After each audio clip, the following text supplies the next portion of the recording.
Bikin kolak biji salak untuk makanan siang ini. Halo Bes, Assalamualaikum. Kemarin ada yang komen di salah satu video aku, katanya, Bun, bikin kolak biji salak dong, jangan ubi goreng terus. Nah, hari ini aku bikin untuk dia. Pertama-tama di sini ubinya aku kukus dulu ya Bes, setelah dikupas dan juga dicuci. Dan karena nunggu kukus ubi itu pasti lama banget, di sini aku bersihin rumput dulu Bes sambil nunggu ubi matang. Sekalian ini aku nyobain mesin rumput yang kemarin aku beli itu, ini belum sempat aku pakai Bes. Pernah sih waktu itu aku pakai cuma 5 menit dong, udah mati. Kirain aku mah kenapa, ternyata baterainya habis.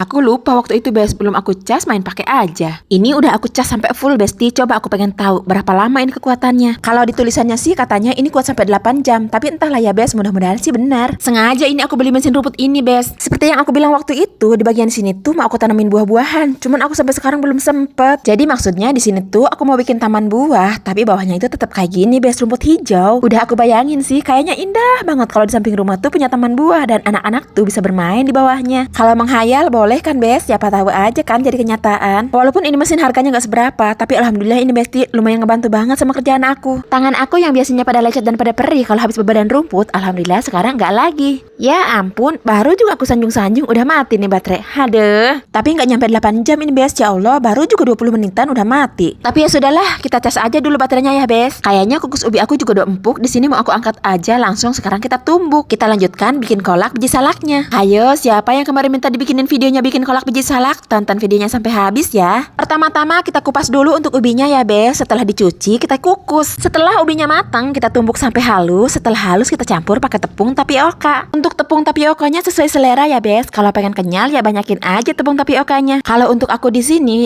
aku pakai ubinya 1 kilo sama tepung tapiokanya itu setengah kilo ya Bes. Setelah diaduk-aduk sampai merata, kita bulat-bulat seperti ini. Nah, untuk tahap yang ini tuh tahap yang paling menyebalkan menurut aku ya Bes. Kalau pengen dapat satu basic ini nih butuh waktu 2 jam Bes untuk ngebulet-buletnya. Makanya aku tuh jarang banget Bes bikin kolak biji salak, nyerah di bagian ngebulet-buletinnya itu loh. Dan kalau yang ini tuh tahap yang paling menyenangkan saat memasaknya. Santannya ini tuh santan dari freezer ya Bes, tapi aku tambahin juga sih sama santan yang baru aku bikin. Dan kalau untuk gulanya menurut aku sih kalau ubinya tuh ubi ungu, pakainya tuh gula putih aja Bes. Jadi airnya tuh nanti ungu. Tapi ungunya itu ungu cantik Bes, nggak buta kayak pakai gula merah. Dan kalau sudah pada ngambang kayak begini nih, itu artinya biji salaknya tuh udah matang Bes. Lalu kita masukkan untuk gula putihnya. Untuk gulanya di sini aku pakai 1/4 aja ya Bes, soalnya ubinya juga udah manis. Lanjut di sini karena aku sudah nggak tahan banget ngelihatnya. Ini aku mau lanjut makan aja Bes, biarin panas juga kita tiupin aja pelan-pelan. Sebenarnya sih nggak boleh ya Bes, makanan masih panas lanjut kita makan. Tapi aku udah nggak tahan banget. Ini mau aku tiupin aja Bes. Dan kalian tahu nggak sih, ini tuh rasanya mantep banget Besti, gurih, manis dan nyoy banget. Makannya sih enak banget Bes. Yang mager tuh bikinnya doang, prosesnya itu loh ribet banget. Tapi kalau udah ada di tahap makan kayak gini sih nggak kapok. Kapan-kapan bikin lagi